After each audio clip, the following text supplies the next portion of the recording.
Vous regardez Medi 1 TV Afrique, très heureux de vous retrouver pour ce nouveau numéro de votre émission Génération News, l'émission qui prend à cœur les problématiques qui sont liées à la jeunesse.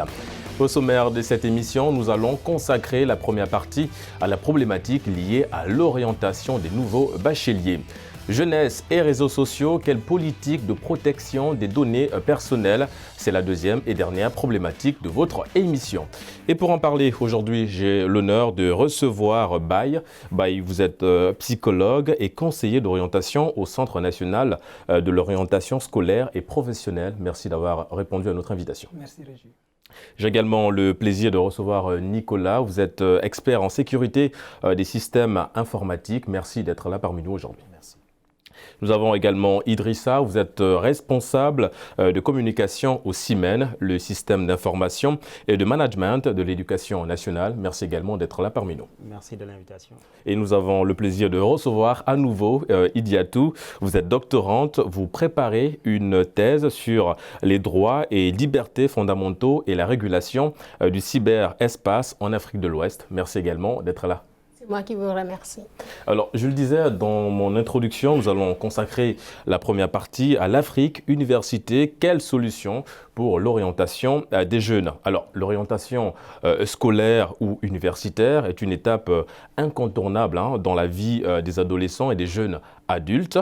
Chaque année, des milliers de jeunes passent avec succès l'examen du baccalauréat, un diplôme censé leur ouvrir les portes de l'enseignement supérieur. Mais pourquoi aujourd'hui la problématique de l'orientation des jeunes bacheliers, de nouveaux bacheliers, sonne un petit peu comme un casse-tête du côté de l'enseignement supérieur, le ministère de l'enseignement supérieur? Eh bien, cette question se pose tout simplement parce que, comme on le dit très souvent, et c'est la loi de l'offre et de la demande qui se joue ici, quand on a de plus en plus de nouveaux bacheliers qui frappent à la porte de l'université, alors que sur le plan des infrastructures, sur le plan de la capacité d'accueil, sur le plan des enseignants disponibles au niveau des universités, nous avons une offre qui est limitée. Il y a forcément cette tension qui fait que tous les nouveaux bacheliers ne sont pas orientés dans les universités publiques, en tout cas. Et de plus en plus, cette question se pose et ça va se poser les années à venir dans la mesure où l'État du Sénégal a consenti beaucoup d'efforts les années passées pour élargir l'accès à une éducation pour tous, pour augmenter également ce qu'on appelle les lycées de proximité. Et quand vous avez beaucoup de lycéens, il faut s'attendre aussi à avoir beaucoup de nouveaux bacheliers, surtout quand le taux de réussite augmente. Alors, Idiatou, il parlait un instant effectivement des infrastructures universitaires. Le Sénégal, évidemment, dans cette lancée-là, le chef de l'État est en train d'inaugurer des universités à travers le Sénégal, suffisant aujourd'hui pour essayer de résorber un petit peu ce flux de nouveaux bacheliers? Oui, je peux dire que oui, c'est suffisant puisqu'il y a une décision qui a été prise cette année, c'est-à-dire d'orienter tous les nouveaux bacheliers demandeurs dans les universités publiques. Donc l'État estime que ces infrastructures, il a les moyens de pouvoir orienter tous ces nouveaux bacheliers dans les établissements d'enseignement public. Donc, il le fait. On a noté que cette année, il y a l'ouverture, la réception de nouvelles universités telles que l'université Amadou Mahtar Mbow de Diamniadio. Et aussi, on a noté qu'il y a au niveau de l'UVS, l'Université virtuelle du Sénégal, il y a beaucoup d'étudiants qui sont orientés là-bas. Donc, ça permet un peu d'absorber une grande quantité de demandeurs pour qu'ils puissent être orientés, puisque le droit à l'éducation, c'est un droit fondamental. Donc, il y a des efforts qui sont déjà faits. Mais au-delà des infrastructures, il faut aussi penser au personnel, c'est-à-dire le personnel enseignant. Est-ce que le personnel enseignant existant est suffisant pour pouvoir prendre en charge tous ces étudiants-là? Donc, ça aussi, il faudrait aller vers peut-être le recrutement ou bien la régularisation de certains enseignants-chercheurs qui sont dans les universités ou bien qui sont là et qui veulent travailler comme enseignants. Donc, ce n'est pas seulement les infrastructures, il faut aussi veiller évidemment au personnel, notamment les enseignants. Idrissa, il y a un point que Diatou a évoqué, très important, effectivement, quand elle parlait de l'UVS, l'Université virtuelle du Sénégal, qui est implantée un petit peu partout dans les différentes régions du Sénégal. Le e-learning, ça reste évidemment une solution. Absolument. Je pense qu'à l'heure actuelle, la problématique de l'orientation ne pourrait être résolue qu'avec des solutions de e-learning. Avec les taux grandissants de nouveaux bacheliers, l'État ne peut pas avoir la prétention et les moyens de concevoir ou bien de construire des infrastructures à même d'accueillir tous ces nouveaux bacheliers. Mais avec le e-learning, quand même, chacun peut rester chez soi et avoir accès à une éducation de qualité, à une formation de qualité. Mais là aussi, il y a une autre problématique qui ressurgit, c'est l'adéquation de l'offre de formation et le marché de l'emploi. Parce que beaucoup d'étudiants qui sont formés, des études ont montré que la plupart des nouveaux diplômés mettent en moyenne 5 ans à se trouver un job, un emploi. Alors que les employeurs sont en quête perpétuelle de qualifiés, de compétences certifiées. Donc, qu'en est-il? Est-ce qu'il s'agit d'une formation ou bien des formations qui sont en adéquation avec le marché de l'emploi, qui sont pourvues dans nos universités publiques? Je pense que d'abord, il y a une solution avec le e-learning pour donner une formation de qualité à chacun, mais cette formation articulée carrément aux besoins du marché de l'emploi. Je pense qu'en investissant sur ces deux leviers, on peut en arriver à des solutions pérennes et viables. Du coup, Nicolas, évidemment, l'orientation, ça reste un point essentiel du système éducatif. Effectivement, l'orientation reste un point essentiel du système éducatif dans la mesure où actuellement, comme il a si bien dit tantôt, l'orientation permet notamment de montrer quelle est la phase que l'étudiant va suivre pour poursuivre son cursus universitaire. Mais aujourd'hui, on est confronté à un problème majeur, c'est notamment les formations qui sont proposées dans nos universités publiques. Ces formations sont encore tirées de l'héritage de la coloniale que nous avons par rapport au système éducatif, et ce qui fait en sorte que sur le marché de l'emploi actuellement, on a des étudiants qui, lorsqu'ils terminent leurs études, sont confrontés à des employeurs qui ont besoin de professionnels, qui ont besoin de recruter des ingénieurs, qui ont besoin de recruter des techniciens, des praticiens. Mais malheureusement, ces derniers sont en inadéquation par rapport à la formation avec les besoins du marché de l'emploi. Et on a également des employeurs qui veulent recruter des personnes qualifiées, mais qui demandent beaucoup de qualifications. Donc je pense que c'est là une problématique qu'il faut également résoudre, c'est-à-dire permettre notamment aux structures existentielles, notamment les universités, qu'elles soient publiques ou privées, d'entrer en partenariat avec des entreprises afin d'appuyer l'orientation des étudiants au niveau de ce qu'on appelle l'apprentissage, notamment les stages. Les stages d'entreprise vont permettre notamment à ces étudiants qui sont en formation de pouvoir expérimenter le milieu professionnel, et lorsqu'ils sortiront, ils auront véritablement une expérience qui leur permettra de rentrer facilement dans le milieu de... Allez-y, Diato. À l'adéquation entre la formation et l'employabilité, c'est-à-dire la demande de l'entreprise qui veut recruter, l'adéquation. Je pense que l'État du Sénégal a aussi fait des efforts, puisqu'il y a des instituts de formation, des instituts supérieurs d'enseignement professionnel qui existent déjà au Sénégal, et ce sont des instituts qui ont été décentralisés sur l'ensemble du territoire. Par exemple, au nord du pays, nous avons là-bas 2 instituts de formation professionnelle. Ce sont des instituts publics, donc ça permet un peu de former le jeune de lui permettre d'avoir une formation qualifiante, une formation diplômante et une formation professionnelle spécifique par rapport à la demande dans le marché de l'emploi. Donc, il y a des efforts. C'est encore insuffisant. Parce qu'aujourd'hui, lorsqu'on a pris un peu le cas des universités que vous avez essayé d'énumérer, qui ont été construites autant pour moi au niveau de tout le Sénégal, malheureusement, c'est insuffisant. Pourquoi c'est insuffisant aujourd'hui? Parce qu'on a l'État qui, auparavant, avait fait recours au secteur privé pour pouvoir pallier à ce déficit-là.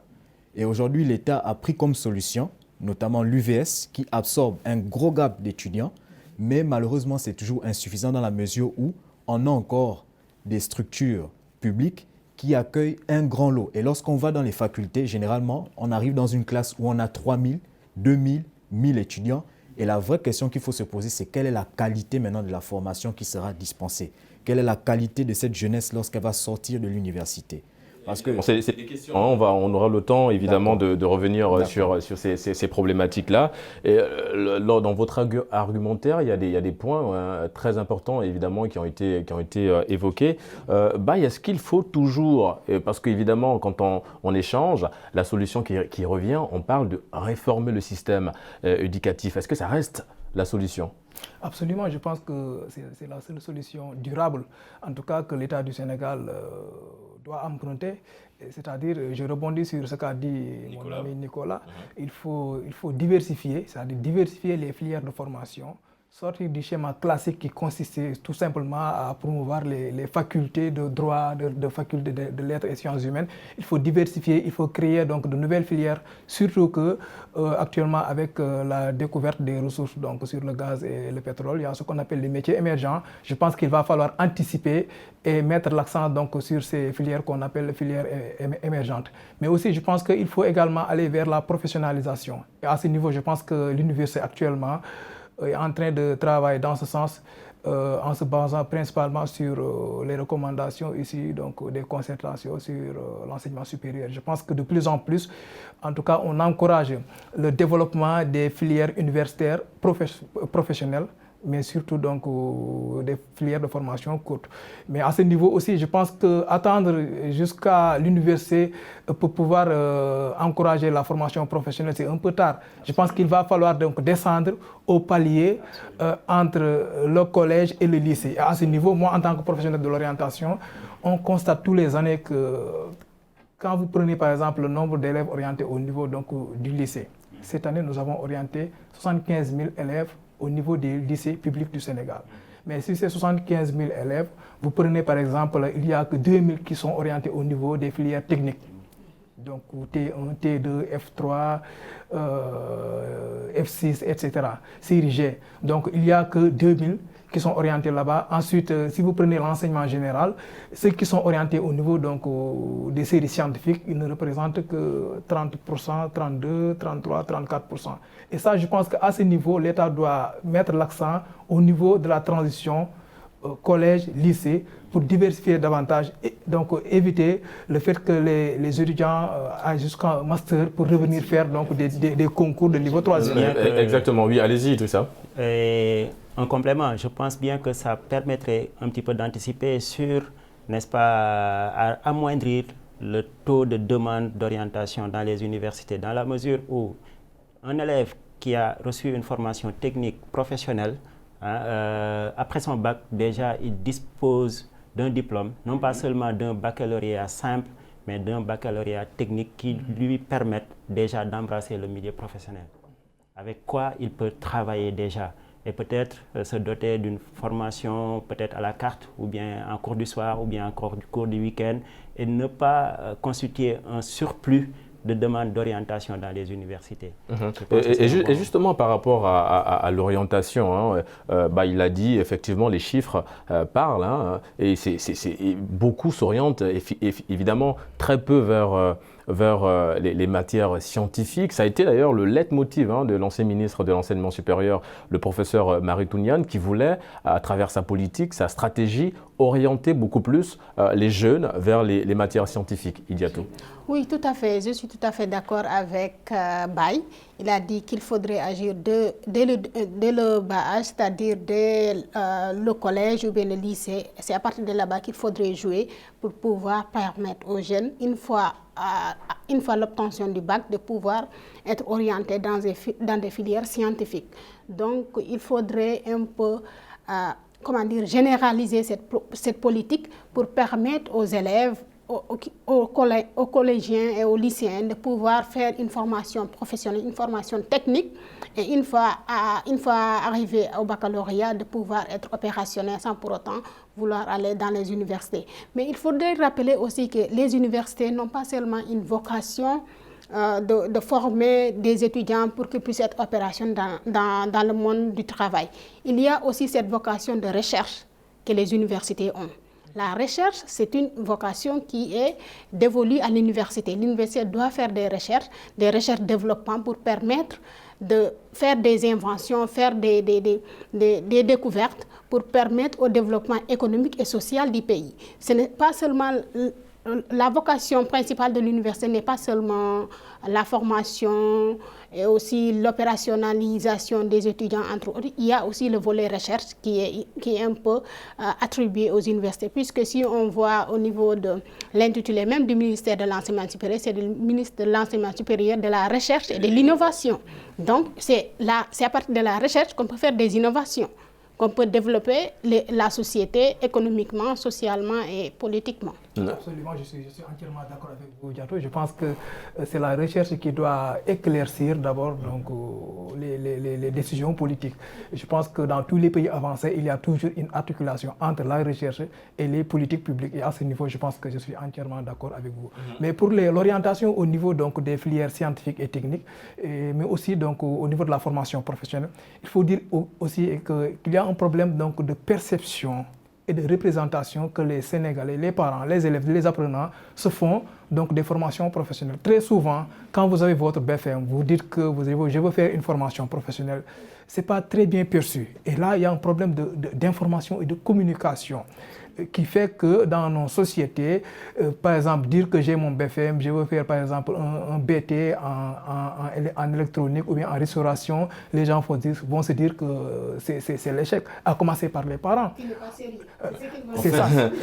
Justement, par rapport à ça, par rapport à ce problème effectivement que Baya a soulevé, est-ce que les étudiants sont assez conscients ou bien sont assez informés sur les matières qu'ils doivent suivre, la formation notamment?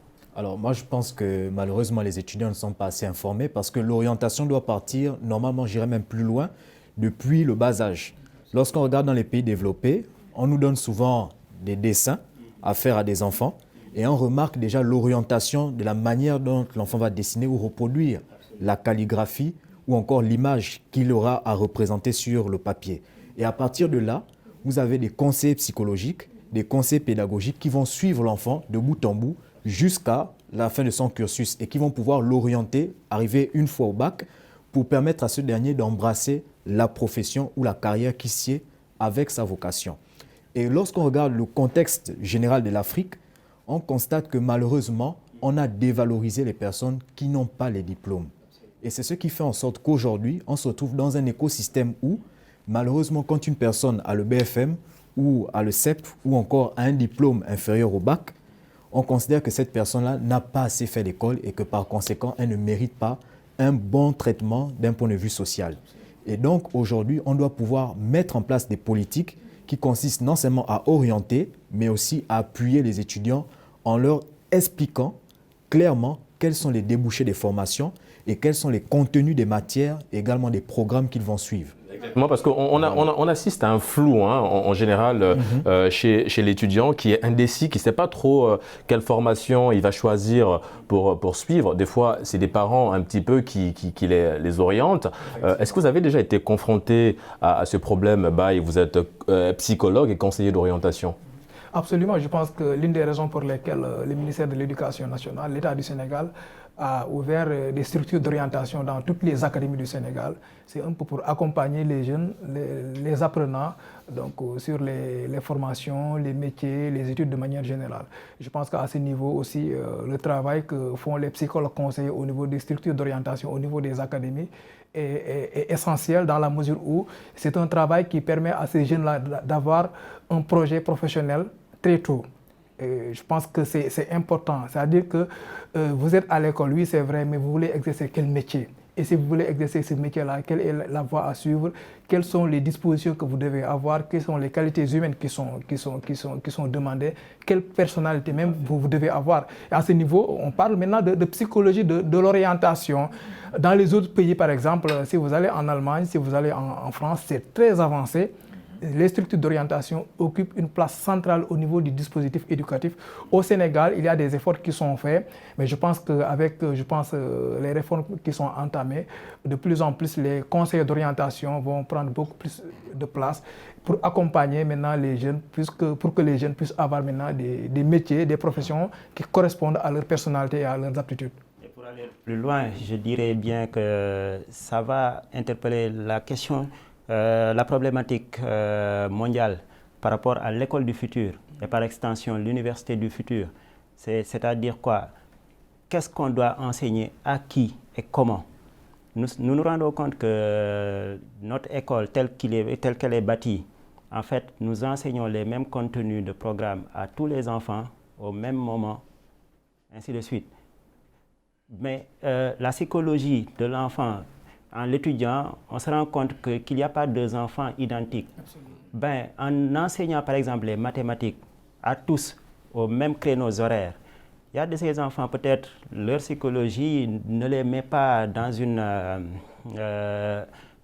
bonne humeur à telle heure pour pouvoir suivre les mathématiques. Effectivement, c'est parce qu'il n'y a pas eu un suivi dès le départ. Absolument. On a pris en compte le fait que les étudiants, par exemple depuis la classe des 6e, ont eu des lacunes en mathématiques. Absolument. Et là, c'est maintenant le rôle même au niveau de l'enseignement supérieur et de l'enseignement d'une manière générale dans les États africains, de prendre à bras le corps la problématique du suivi des étudiants et des apprenants dans les universités, les lycées et collèges. Et évidemment, il y a aussi la responsabilité des parents, parce que le suivi aussi, certes, ça démarre à l'école, mais le suivi également, ça vient à la maison, ça reste à la maison. Il y a des parents qui sont là aussi. Il y a tout pour. Alors, évidemment, on a écouté l'argumentaire de Idrissa et Baye. La question qui se pose aujourd'hui, c'est de savoir si l'orientation scolaire, ça reste évidemment une démarche avec beaucoup de réflexion, mais tout autant importante aussi, on va le dire. Oui, c'est une démarche qu'il faut prendre en compte. Baye a bien souligné le problème. Donc, il est là, il connaît le milieu puisqu'il travaille dans ce secteur. Donc, l'orientation, ça existe dans certains pays. Il y a des conseillers en orientation qui passent de lycée en lycée, de collège en collège pour pouvoir rencontrer les élèves, voir leurs aspirations de carrière pour pouvoir les orienter sur telle ou telle filière, sur telle ou telle formation. Donc, ça existe, mais on peut dire que c'est insuffisant. On peut aller plus loin, comme l'a dit Nicolas. C'est-à-dire commencer dès le primaire, commencer à assister, à suivre l'enfant pour voir ses aspirations, ses prérequis, sur quel domaine, sur quelle filière il peut être disposé à être mieux adapté pour pouvoir être un bon cadre dans le futur. Ça permettrait même, par la même occasion, d'alléger le curriculum, ce qu'on enseigne à l'enfant. Nous nous rendons compte que notre programme est trop chargé, trop rigide, trop squelettique. Ben, il y a de ces enfants, en fin de compte, n'ont pas besoin de certaines matières qu'on leur enseigne. Et comme on dit souvent, time is money.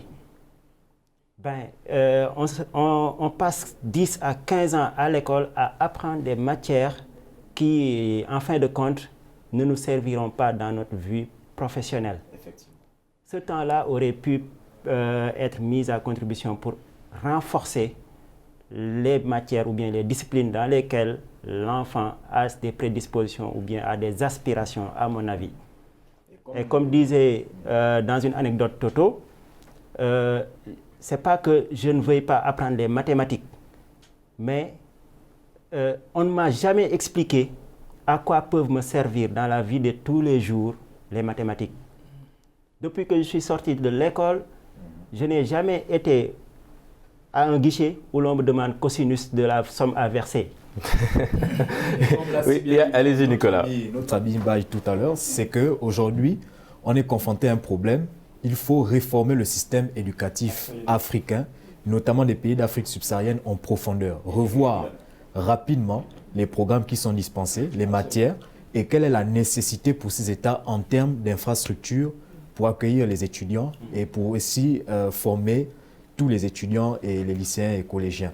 Mais j'aimerais insister sur un point très important, c'est qu'aujourd'hui, en Afrique, on a un problème avec le psychologue, et notamment en matière d'orientation. Le psychologue, son travail aujourd'hui, c'est d'arriver à analyser le comportement et de pouvoir donner un diagnostic de l'état ou de la situation de la personne. Lorsque on a des systèmes éducatifs qui mettent totalement à part entière les psychologues ou les conseils d'orientation, on est en train de laisser libre cours, notamment à des pratiques qui consistent à toujours reproduire les mêmes principes d'hier aujourd'hui, alors que les besoins ne sont plus les mêmes dans nos systèmes éducatifs. Évidemment, il faut adapter, adapter les besoins. Il a parlé du rôle du psychologue que vous êtes, Baye. Quels sont les outils que vous mettez en place pour ressortir le profil idéal d'un étudiant et l'orienter facilement vers une formation dans laquelle il pourra facilement s'épanouir? Oui, je pense qu'au niveau des structures d'orientation, il y a déjà ce qu'on appelle l'entretien d'orientation. L'entretien d'orientation consiste à recevoir l'apprenant qui pose des questions. Je veux faire tel concours. Ensuite, le conseil d'orientation pose des questions. Pourquoi? Quelle est la profession de tes parents? Pour voir est-ce que, par exemple, le choix d'orientation repose sur des faits objectifs ou bien est-ce que ça repose sur des informations qui sont erronées? Et à ce niveau, je pense qu'il appartient au psychologue conseiller de donner toute l'information nécessaire à l'apprenant pour que ce dernier puisse prendre maintenant les décisions appropriées.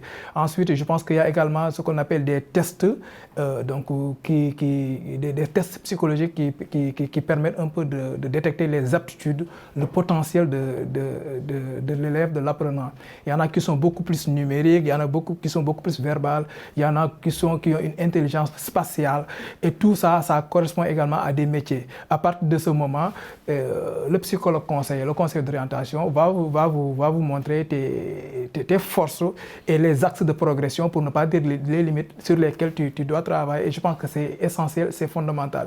Et le troisième volet sur lequel les conseils d'orientation psychologue interviennent, c'est ce qu'on appelle l'accompagnement psychosocial.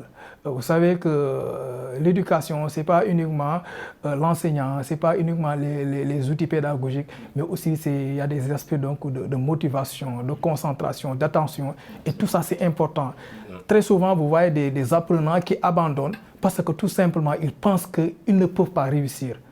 Et ça, c'est un construit qui se fait à travers, par exemple, la famille, les enseignants, le discours des autres qui tentent, par exemple, à dévaloriser la personne. Et si vous êtes dévalorisé, vous perdez en confiance, vous n'êtes pas motivé et il est extrêmement difficile donc de réussir dans les études. Et c'est l'heure pour nous de marquer une courte pause avant évidemment de revenir pour la deuxième et dernière partie de cette émission. Nous vous retrouvons dans une poignée de minutes. À tout de suite sur Medi 1 TV Afrique. De retour sur Medi 1 TV Afrique pour la deuxième et dernière partie de votre émission Génération News. La révolution numérique est en marche en Afrique avec 435 millions d'utilisateurs Internet en 2018, soit une progression de 20% en seulement un an d'après les chiffres de Global Digital. L'accès au web se démocratise largement sur le continent et les jeunes deviennent l'un des plus gros fournisseurs des données personnelles. Alors, il y a tout. Est-ce que nos données personnelles nous appartiennent-elles ? Je ne pense pas. Dans certaines plateformes ou bien dans certains sites d'Internet, on nous signale dès le début, dès que tu mets ton login, on te dit que les données que vous allez intégrer dans cette plateforme vont être la propriété de l'entreprise. C'est comme par exemple Facebook. Toutes les données que tu intègres dans cette plateforme, ça devient la propriété de l'entreprise Facebook. Donc, ça ne nous appartient pas. Il faut donc essayer de voir, c'est-à-dire nos autorités, d'essayer de faire en sorte que les données à caractère personnel qui sont collectées par ces géants du net-là, que les serveurs soient localisés physiquement sur le territoire national. Si les serveurs sont localisés dans d'autres pays, dans des pays tiers, donc l'État n'a aucune mainmise sur ces données-là, donc l'État ne peut rien y faire. Donc il faudrait que nos autorités poussent ces géants-là à baser leurs serveurs sur le territoire national. Comme c'est le cas en Russie aussi. Oui, c'est le cas en Russie et en Chine aussi, c'est la même chose. C'est ce qu'ils ont fait. Mais nous, les pays africains, je crois qu'on n'en est pas encore arrivé là. Allez-y, Nicolas. Dire sur ce qu'elle a dit tantôt. Alors, ce qu'il faut comprendre ici, c'est qu'on est tous propriétaires de nos données personnelles. Maintenant, lorsqu'on va sur Facebook et qu'on souscrit à un abonnement Facebook avec un compte, ce qui se passe, c'est un transfert de propriété des données. C'est-à-dire que lorsque tu souscris à l'offre Facebook et lorsque tu adhères délibérément à Facebook, lorsque tu vas lire les conditions d'utilisation, tu donnes directement accès à Facebook à tes données et tu les transfères les données et à ce moment, elles vont pouvoir jouir de ces données comme elles l'entendent. Et il y a deux conceptions en matière de données à caractère personnel. il y a une conception européenne qui considère que les données personnelles sont la propriété des citoyens et par conséquent on doit protéger le citoyen. Et la deuxième conception, c'est la conception anglo-saxonne ou encore américaine qui tend à ce que les données personnelles sont plus alliées à la notion de consommateur ou d'utilisateur. C'est-à-dire qu'aujourd'hui, un géant comme Facebook va pouvoir prendre vos données et va les revendre à des entreprises qui vont tout simplement les utiliser à leur fin pour des publicités ou bien pour la vente ciblée sur un segment bien donné. Justement, par rapport à ça, par rapport à ce point précis que vous avez souligné, est-ce que nous sommes libres, puisqu'apparemment nos données sont tout le temps collectées et on a l'impression qu'en fait on est surveillé, observé. Est-ce qu'on est totalement libre? Alors, il faut dire qu'aujourd'hui, effectivement, il y a une liberté dans l'utilisation de nos données. Parce qu'au départ, c'est qui contrôle la donnée? C'est moi qui fournis la donnée ou bien c'est la donnée qui me fournit? Voilà la vraie question qu'on doit se poser. C'est moi qui choisis ou qui décide délibérément d'adhérer à Facebook, d'adhérer à WhatsApp et de remplir les champs qu'on me demande. Et dans ces champs, il y a des champs obligatoires comme le nom, le sexe, l'âge, la nationalité. Il y a des champs qui ne sont pas obligatoires. Donc il faut éviter en fait en tant que jeune de s'exposer sur les réseaux sociaux en fournissant délibérément toutes ces informations et en arrêtant également d'exposer généralement la vie privée. Parce qu'à ce moment, on a des algorithmes qui rentrent pour véritablement cibler à quel moment la personne se connecte, donc la fréquence, et aussi pour voir quels sont les goûts, les choix et les préférences des personnes. Justement, Nicolas, en parlant de cette jeunesse-là, comme je l'ai souligné dans mon introduction, cette jeunesse-là, entre 15 ans, l'âge où on estime qu'en tout cas un adolescent peut avoir un smartphone, de 15 ans jusqu'à 25 ans, fournisseur des données. Vous avez parlé également des vidéos, des photos qu'on poste sur Internet. La question, Idrissa, aujourd'hui, c'est de savoir, faut-il tout poster sur Internet? Est-ce que c'est tout? Absolument pas. Absolument pas. En fait, il faut que chacun puisse cultiver en soi la culture d'une utilisation responsable du numérique. Ce qui, à mon avis, devrait être introduit en tant que module dans nos curricula. Qu'il s'agisse de l'enseignement dès le bas âge, à l'élémentaire, au collège, jusqu'au lycée, mais aussi peut-être même au-delà. On se rend compte que même dans les pays occidentaux, ils en sont à cette réflexion, à voir comment concevoir des modules de formation, d'éducation aux médias. Ce qu'il nous manque, chacun y va selon ses goûts, selon ses perceptions, et on a des utilisations pas toujours contrôlées, des utilisations malsaines. Alors, il faut dire qu'à ce niveau, c'est très important. Il y a ce qu'on appelle l'intégrité de la donnée et la sécurité. Lorsqu'aujourd'hui, on prend des plateformes comme Facebook, YouTube, des plateformes comme Twitter, LinkedIn encore pour les professionnels, ce sont des plateformes qui ont un devoir d'intégrité des données. C'est-à-dire qu'aujourd'hui, on ne doit pas déformer, on ne doit pas transformer et on ne doit pas permettre à ce que la donnée soit altérée. Ça, c'est pour le volet de l'intégrité. Pour la sécurité, c'est-à-dire qu'aujourd'hui, la plateforme sur laquelle nous allons mettre à la disposition nos données, cette plateforme-là doit être sécurisée.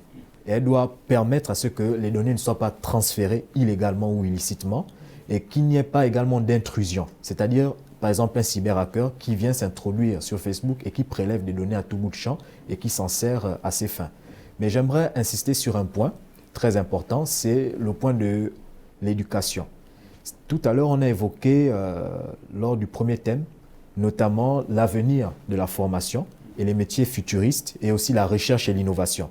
Justement, lorsqu'on parle aujourd'hui des données à caractère personnel, ça fait appel à la notion de cybersécurité, ça fait appel à la sécurité des systèmes d'information, ça fait également appel à l'intelligence artificielle. C'est des métiers futuristes, justement. On doit permettre aux apprenants de pouvoir connaître dès le bas âge, à travers la manipulation d'outils technologiques comme des tablettes et des ordinateurs, à pouvoir utiliser de façon saine et responsable, comme vous l'avez si bien dit, les données et aussi les appareils qui vont avec. Et on prend par exemple au niveau du Rwanda, où le président Paul Kagame a décidé depuis le bas âge de doter des ordinateurs tous les étudiants. Et évidemment, le Nigeria également est dans, dans cette politique. Oui, Mbaye, vous voulez rebondir sur un point? Oui, je pense que je suis entièrement d'accord avec lui quand il dit qu'on doit faire une utilisation saine et responsable.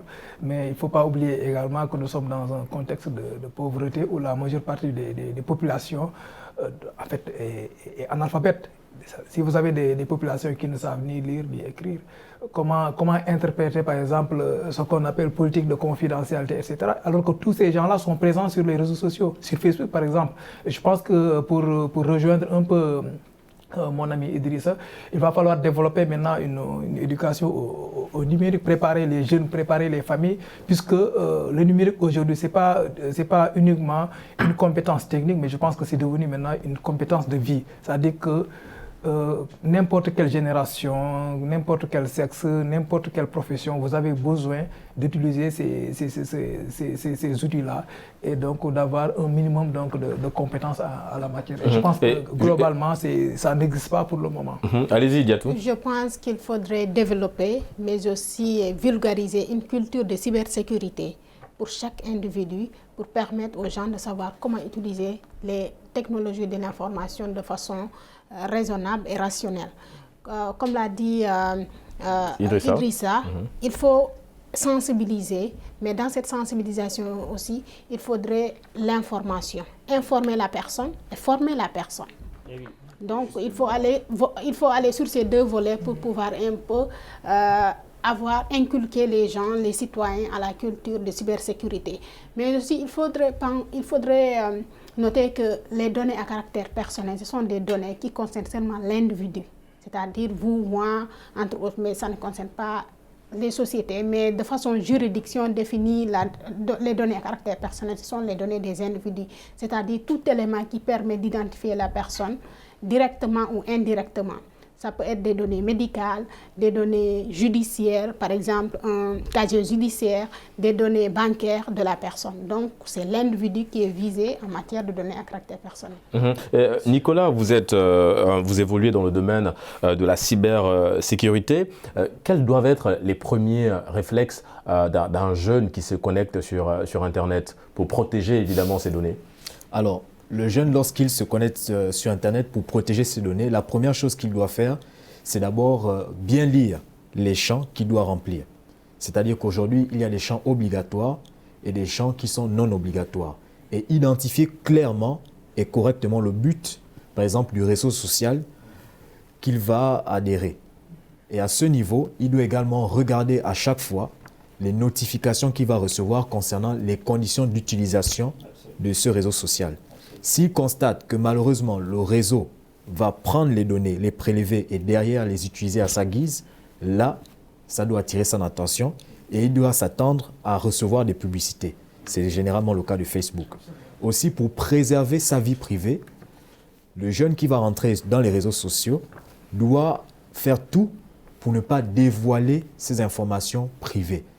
Lorsqu'on prend par exemple le cas de certaines applications, on a des notifications dans les conditions d'utilisation qui disent clairement que vous nous donnez l'autorisation de faire de la reconnaissance faciale.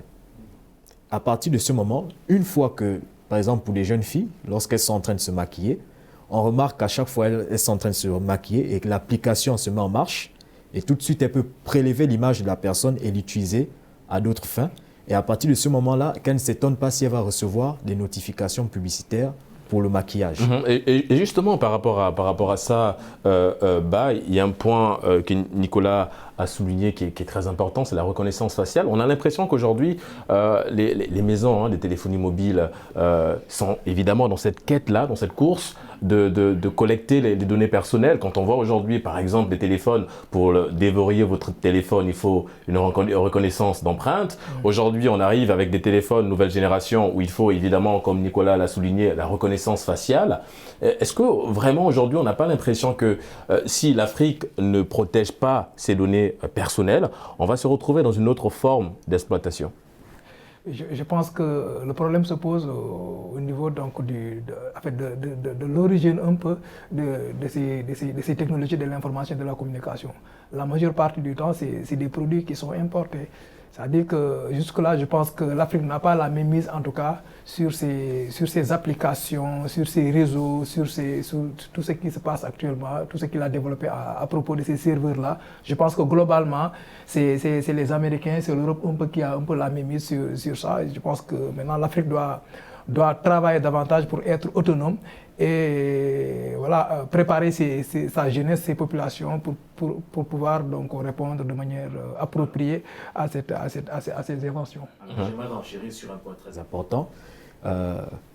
Yatou a dit tout à l'heure qu'il fallait qu'en Afrique, on essaye un peu d'héberger les serveurs sur le plan national de ces géants du web et de la technologie. Malheureusement, en termes de financement et en termes de moyens, les États africains ne sont pas capables de financer des programmes qui nous permettront d'accueillir ce qu'on appelle des databases dans lesquels on va héberger ces serveurs. Si on regarde la carte des serveurs avant 2018 en Afrique, les databases étaient essentiellement basées en Afrique du Sud. Il n'y avait que l'Afrique du Sud qui avait des databases. Après cette étape-là, on a eu maintenant d'autres pays qui ont accueilli des databases et au Sénégal, on a aujourd'hui 2 databases. On a également la politique au niveau de l'État même.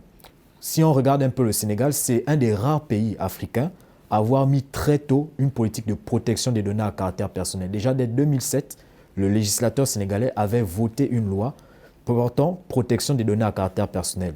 Lorsqu'on remonte encore un peu plus, on constate qu'à Malabo, le Sénégal a également été un des premiers pays à signer la convention de la cybersécurité ou du cyberespace africain de Malabo de 2014.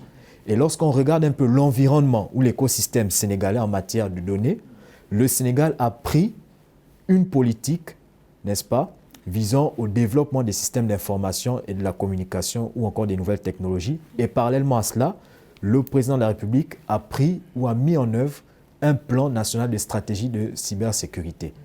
Pour évidemment rester dans la logique de... Oui, allez-y, Idiatou. Oui, je peux dire que par rapport à la convention de Malabo, on peut dire que c'est du droit prospectif. La convention a été adoptée, mais elle n'est pas encore entrée en vigueur. Donc, il faudrait un certain nombre de ratifications pour que la convention entre en vigueur. Donc, c'est en suspense. Et aussi pour l'usage des données personnelles ici au Sénégal. Oui, c'est vrai, le Sénégal, le gouvernement a adopté une stratégie nationale de cybersécurité et aussi il y a des lois qui sont adoptées, notamment la loi de 2008 sur les données à caractère personnel, qui a mis en place une structure, une autorité administrative indépendante pour accompagner les internautes et pour accompagner les structures qui utilisent les données à caractère personnel. Il s'agit de la CDP. Donc la CDP essaie un peu d'informer les internautes, les usagers de comment leurs droits dans l'usage des données personnelles, mais également leurs obligations. Ce n'est pas de n'importe quelle façon on peut utiliser ou bien traiter les données à caractère personnel. Il y a des autorisations, par exemple, qu'il faudrait recueillir au niveau de la commission ou encore faire une déclaration avant de vouloir traiter des données à caractère personnel. Donc, l'État du Sénégal a fait des efforts, c'est-à-dire pour encadrer, pour accompagner cette loi. Une structure a été mise en place, donc évidemment, on va... L'État du Sénégal que je viens saluer à travers le texte de Malabo qui avait été déjà signé par l'État du Sénégal parmi les premiers pays africains qui ont pris ce texte-là. Le Sénégal en faisait partie. Et le Sénégal était déjà en avance. En 2007, ils avaient déjà pris une loi sur la protection des données à caractère personnel. Et on part encore plus loin. Aujourd'hui, lorsqu'on regarde l'environnement sénégalais, on a des entreprises qui évoluent dans le domaine de la cybersécurité. Et ces entreprises sont capables, au niveau même du Sénégal, de traiter les données, d'assurer leur intégrité, leur authenticité et d'assurer également la sécurité. Donc c'est pour dire que le Sénégal met en mouvement une bonne politique. Une très bonne politique, évidemment, qu'on salue tous. Oui, Idrissa, vous voulez rebondir sur un point bien précis? Sur l'hébergement en notre sein de nos infrastructures d'hébergement. En fait, un point qu'a évoqué Idiatou et sur lequel Nicolas a rebondi. En fait, j'ai une préoccupation en ce sens où je me pose la question, même si on a des infrastructures d'hébergement qui nous appartiennent, en soi des data centers, est-ce qu'en soi, ça nous protège carrément? Est-ce que ça nous met à l'abri d'une possible cyberattaque? Absolument. Parce que quoi qu'il en soit, ces données sont sur le web. Même hébergées chez nous, ils sont sur le web. Et les intrusions ne sont pas basées sur la nécessité d'avoir dans les États africains des structures nationales ou bien des structures privées qui vont assurer la cybersécurité. Et on a par exemple au Sénégal des structures comme ISS Afrique, comme CCDOC et j'en passe, qui viennent pour assurer la cybersécurité.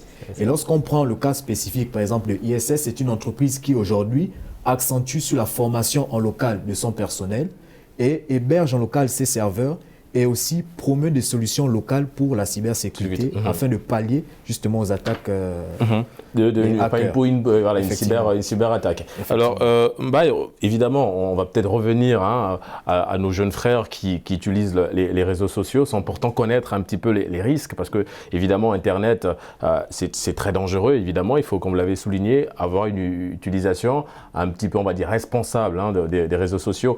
Mais dans tout ça également, il y a l'implication, on va dire, la responsabilité des parents, évidemment, Mbaye. Absolument, il y a la responsabilité des parents. Je pense que même au niveau donc, des applications, il est permis aux parents de faire le contrôle parental pour permettre maintenant à l'enfant d'accéder à des applications qui correspondent un peu à son âge et à son âge de manière générale.